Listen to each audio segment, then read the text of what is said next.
નાનાપોટા તાલુકાના બાલાચોડી ગામના સ્થિત ભુવનેશ્વર મહાદેવ મંદિર પરિસરમાં મહાશિવરાત્રી પર્વને અનુલક્ષીને ભવ્ય મેળાની શનિવારથી શુભ શરૂઆત થઈ હતી।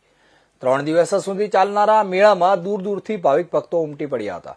ભક્તોએ પ્રાચીન હનુમાન મંદિર, ભુવનેશ્વર મહાદેવ મંદિર, લક્ષ્મી માતા, મહાલક્ષ્મી મંદિર તેમજ જલારામ મંદિરમાં દર્શન કરીને આધ્યાત્મિક આનંદની અનુભૂતિ કરી હતી। સમગ્ર પરિસર ભક્તિભાવ, હર હર મહાદેવના જયઘોષ સાથે અને વિવિધ ધાર્મિક કાર્યક્રમોથી ગુંજી ઉઠ્યું હતું।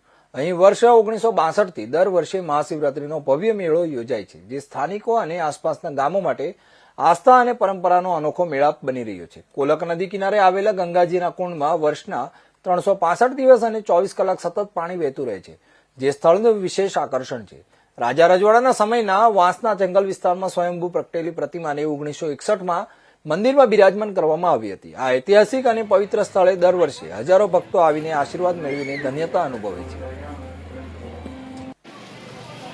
રાજેશભાઈ એન પટેલ, સરપંચ શ્રી બાલાચોડી।